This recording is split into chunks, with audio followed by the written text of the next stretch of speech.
Hello and welcome to Arbitration Conversation. This week I'm extremely excited because we have Thomas Stipanowich. Now Tom Stipanowich actually, well, number one, he co-led the Strauss Institute at Pepperdine University with their wonderful dispute resolution program from 2006 all the way until 2020. He's also a chair in dispute resolution with the Institute. But Tom, that's only part of the story. He's been a leader in dispute resolution since forever. He headed up the CPR. And I also have to say, even when I was a young attorney in practice and thinking about leaving practice and teaching, Tom was the very first person I called because I knew that his advice would be wonderful in teaching arbitration.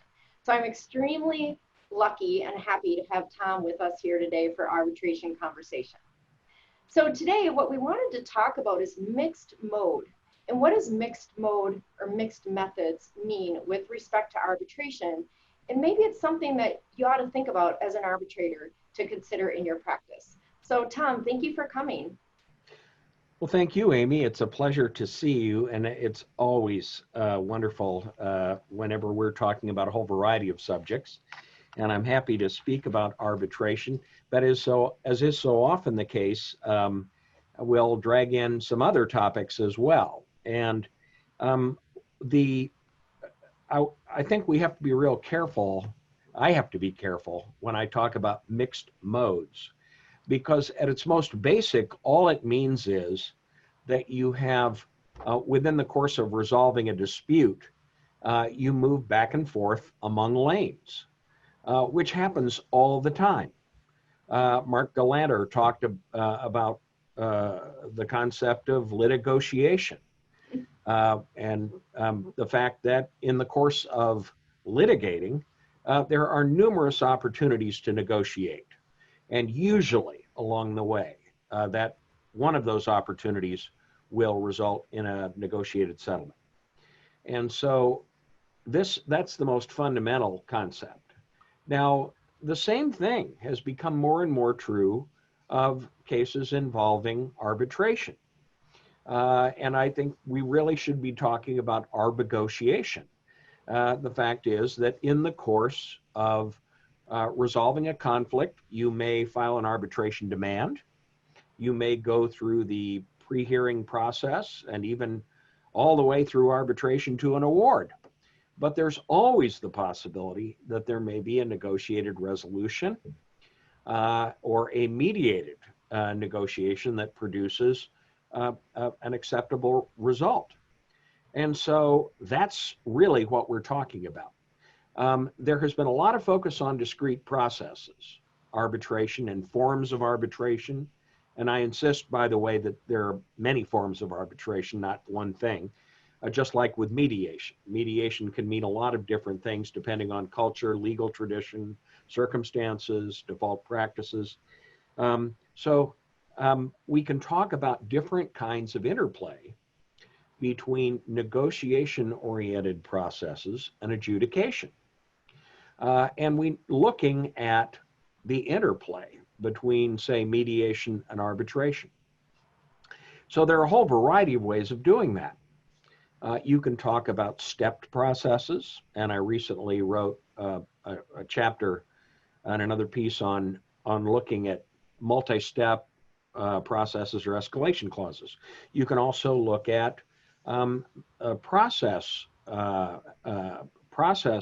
facilitation by a mediator, setting the stage for arbitration, which a number of us have done over the years, or for a non-binding evaluation or a specialized kind of custom process. And then, of course, what a lot of people think we mean by mixed mode, but it's only one form of it. And that is where you have an arbitrator who gets involved in setting the stage for settlement in a very overt way, by actually, in the most extreme case, actually putting on a different hat and being a mediator, or what in the US we would call mediation. So that has always been part of the landscape. And in fact, in the history of arbitration, there have been forms of arbitration that involve really something we would call today mediation. But the fact is that some arbitrators, uh, particularly when they're working with certain counsel, are invited to play uh, a role in which they wear multiple hats. Uh, And this is something that is not everyday practice in the U.S. And in fact, many people who would say, "Oh, please, we can't, we can't go there." And there are plenty of reasons why people don't. The fact is that there are some people who have successfully made that a part of their practice. And it's fascinating to talk to them and learn from them. I have some experiences of my own in that regard.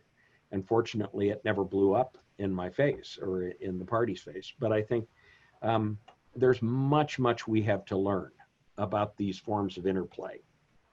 do you think the main concern when it comes to sort of med-arb, right? So the idea of doing mediation and then arbitration with the same individual, do you see the confidentiality concerns as troubling, or do you think it's really more promoting efficiency and sound judgment?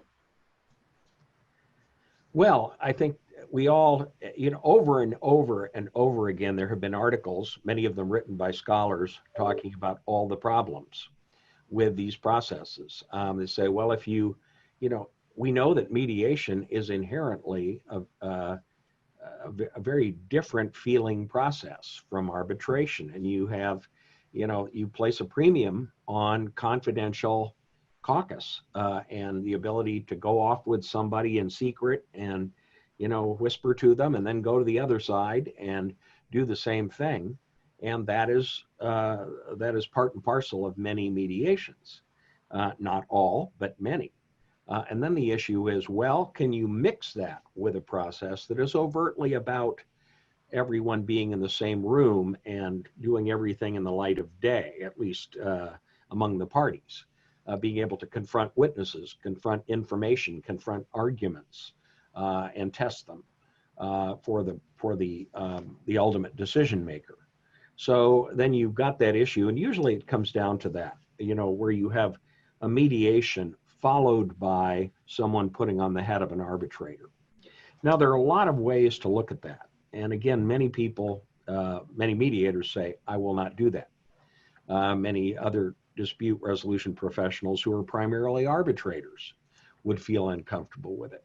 However, every time I've ever polled people, including the studies we've done with the College of Commercial Arbitrators and the International Academy of Mediators, we found that a significant minority, between 40 and 50% of neutrals, experienced neutrals, at least sometimes switch hats. Mm-hmm. So we got to talk about it. We can't just pretend like, well, it's like mediators evaluating. It's wrong. That's not mediation. Well, I'm sorry, but people do it. So we have to, and same with evaluative mediators. We can argue about whether it's useful or helpful in a particular situation, but these are the realities we're dealing with. And again, I've tried to be careful in my own research and writing, and I'm currently working on this and trying to develop some guidance, better guidance, based on what we know about what's going on and what people are actually doing, what succeeds, what may cause problems. And we're not only doing this within the United States, but looking internationally. And it's fascinating to look at the different, the different streams of culture and the way that they look at what's appropriate in terms of switching hats. And you find that in some cases it's almost diametrically opposed, but it's based on process values, the difference, say, between, a wonderful range of differences between People's Republic of China and the United States. We're so different in terms of societal values and the things that drive our ways of thinking about how you appropriately resolve disputes.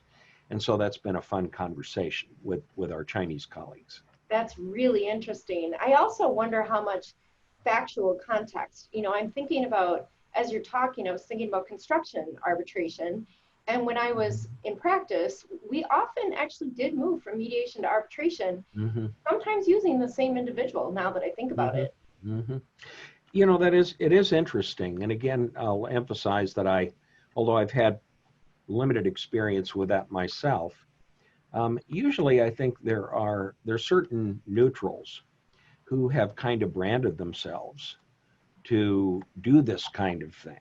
And they may be working with lawyers who also are comfortable with this kind of more dynamic process. One thing to keep in mind, one of the people that I've been getting a lot of information from about this, because they're few and far between, the ones that really have experienced this. But I truly believe that no scholar should react without or write without trying to get to the nub of it by talking to people who actually do or have experiences with these processes. And I've always tried to do that. And this person said, Tom, they always talk about this mead-arb situation where, you hear something or actually you say something and it poisons the arbitration piece of the process. And there are other arguments as well. And I'm not poo-pooing them because they can be real. But he said, in my experience, 90+% of the time, you resolve it in mediation. And so you never even confront that issue. And he said people raise this straw man, and it's not completely a straw man, but he said in my experience, it's it is not it has not proven to be a difficulty. We always seem to manage a way to work it out. And I think, anyway, there's so many different facets to this that are fascinating. And it's not that it's wrong to be concerned about potential problems with it, quite the contrary. But at the same time, it's fascinating, like with a lot of the problems we deal with, to say, why does it work sometimes? Mhm. Who can do that and why? Who are the lawyers that would put their trust in an individual or in a process like that, and why? And why, at the end of the day, are they or are they not happy with the result? But I think we've never really gotten to the nub of this. Such an important question to ask, though. I mean, we always talk about fitting the forum to the fuss and proper dispute Mm-hmm. system design, right?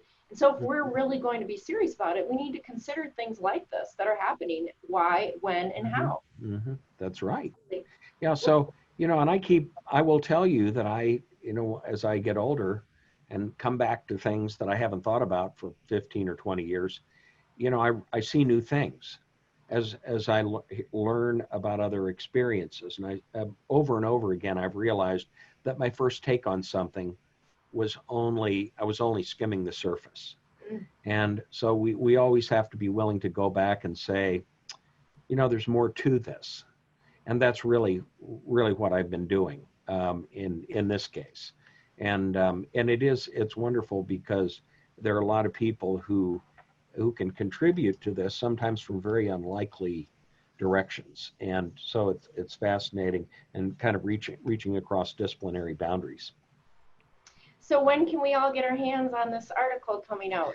Well, the initial article that I'm working on, I'm trying to figure out, it's a little long, so I've got to decide, do I try to divide it up or will someone publish it in present form? But it is well along. And so I hope that sometime this year, it will see the light of day.